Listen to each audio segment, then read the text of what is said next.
नमस्कार। शुरू करते हैं आज की नई रेसिपी। फ्रेंड्स, आपने हरा और ताज़ा कद्दू तो बहुत ही आसानी से बनाकर खाया होगा, लेकिन कभी आपने ये पीला कद्दू जो कि काफ़ी मीठा होता है और हम इसको सुखा देते हैं, तो जब कद्दू पीला हो जाता है तो इसको हम इस तरह से घोटा बनाकर खाते हैं। ये पीले कद्दू की सब्जी कहो या घोटा कहो या खट्टी मीठी चटनी, आप कुछ भी कहो, पराठे, पूरी और रोटी के साथ ये मीठा कद्दू बहुत ही स्वादिष्ट होता है और इसे मैं बहुत ही आसान तरीके से आपको बता रही हूँ और इसे हम लोग बहुत बनाते हैं और सभी हम बहुत शौक़ से खाते हैं। यहाँ पर मैंने एक 150 ग्राम के करीब यहाँ कद्दू ले लिया है। इसका जो ये आप रेशे वाला पार्ट देख रहे हैं, इसे मैंने चाकू से खुरच कर अलग कर लिया है। यहाँ पर ये जो कद्दू है, इसका जो बाहर का छिलका है वो बहुत हार्ड होता है और इसको मैं धीरे धीरे चाकू से निकालूंगी। वैसे तो कई लोग इस कद्दू को छोटे छोटे टुकड़ों में काट के उबाल लेते हैं, उसके बाद छिलका निकालते हैं, लेकिन मैं यहाँ पर अभी डायरेक्ट विधि से बता रही हूँ। तो मैंने धीरे धीरे करके ये कद्दू का छिलका हटा दिया है और इसको अच्छी तरह से धो लिया है। मैंने जो ये कद्दू लिया है, इसका आधा पार्ट ही मैं बना रही हूँ और आप देखिए इसके छोटे छोटे पीसेस मैंने कर लिए हैं और यहाँ फ्रेश धनिया भी मैंने अपने किचन गार्डन का ले लिया है। अब इस मीठे खट्टे मीठे कद्दू में मिलाने के लिए मैं यहाँ ले रही हूँ भांग के दाने। ये पहाड़ी भांग के दाने हैं और इसको मैं बहुत ही कम आंच में तवे में भुनभुना लेती हूँ और जैसे ही इसमें तड़तड़ की आवाज़ आएगी, मैं उसके बाद ढक्कन लगाकर गैस ऑफ कर दूँगी। आपको ये ध्यान रखना है कि गैस की आंच बिल्कुल भी तेज़ नहीं होनी चाहिए, नहीं तो ये जो भांग के दाने हैं कड़वे हो जाएंगे। बहुत हल्की आंच में इसको हल्का सा भून लेंगे। जैसे हल्का सा ब्राउनिश कलर और तड़तड़ की आवाज़ आई, तुरंत आप गैस बंद कर दीजिए। जब ये भांग के दाने तिड़क रहे हैं तो ये बाहर से उछल जा रहे हैं, यानी तवे से बाहर निकल जा रहे हैं, तो इससे बचने के लिए मैंने यहाँ पर ये कटोरे का ढक्कन लगा दिया था।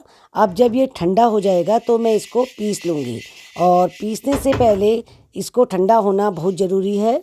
और यहाँ पर मेरा बहुत ही कम भांग के दाने हैं और ये भांग के दानों को मैं चकला बेलन में ही पीस लेती हूँ। दोस्तों, अगर बहुत कम मात्रा में कुछ भी होता है तो मैं उसे चकला बेलन में ही पीसती हूँ। ये मेरी अपनी कला है, ये मेरा अपना एक्सपीरियंस है।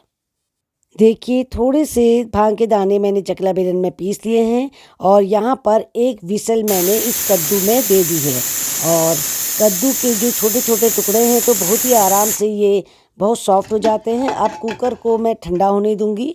ठंडा होने के बाद मैंने इसको देखा कि ये काफ़ी सॉफ्ट हो गए हैं और हाथ से भी आप चेक कर सकते हैं, मैश करके देख लीजिए, आराम से ये काफ़ी सॉफ्ट हो गए हैं और हमें अब इसको ज़्यादा पकाने की ज़रूरत नहीं है और एक सीटी में ही ये काफ़ी मुलायम हो जाते हैं।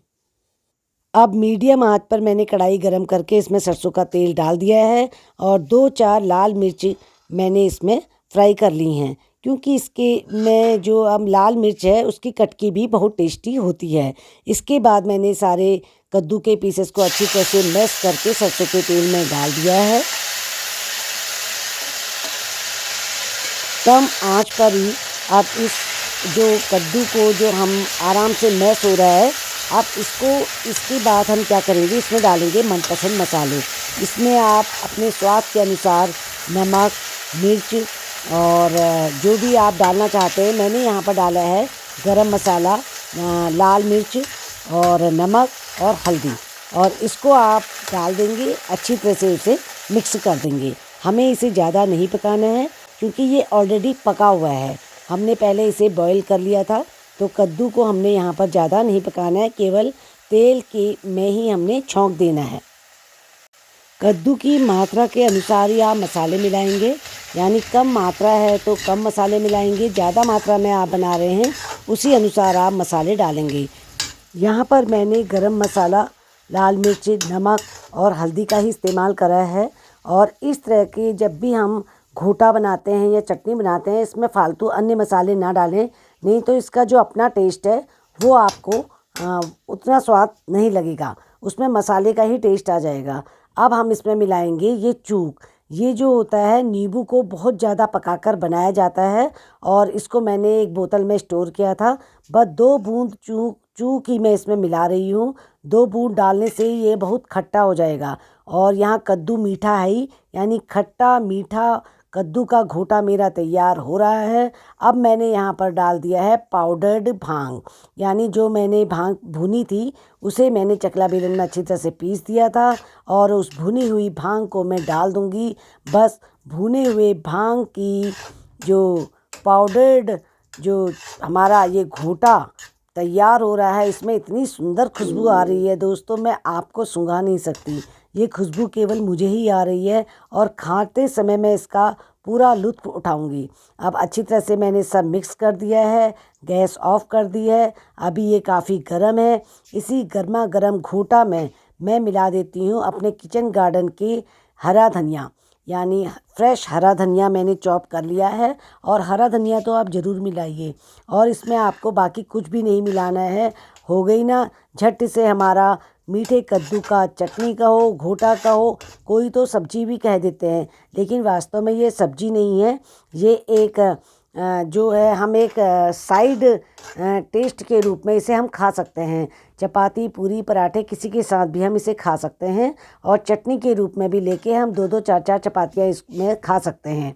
तो मीठी कद्दू बहुत झटपट से बनाइए और कभी भी आपको अगर आपके घर में मेहमान आते हैं, इसी तरह से बोल में या एक छोटे कांच के गिलास में मैं यहाँ पर सर्व कर रही हूँ और इसमें लगा दीजिए आप जो फ्राई करे हुए मिर्च थे उसकी डेकोरेट कर दीजिए।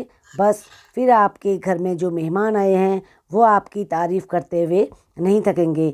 इस तरह की चटनियाँ अक्सर होटल रेस्टोरेंट में नहीं मिलती हैं, तो घर के बने भोजन की बात ही कुछ अलग होती है और बात के साथ स्वाद भी कुछ अलग होता है। तो दोस्तों, इस तरह का जो पीला कद्दू होता है, सुखाया कद्दू, उसकी आप घोटा चटनी आप एक बार ज़रूर ट्राई कीजिए।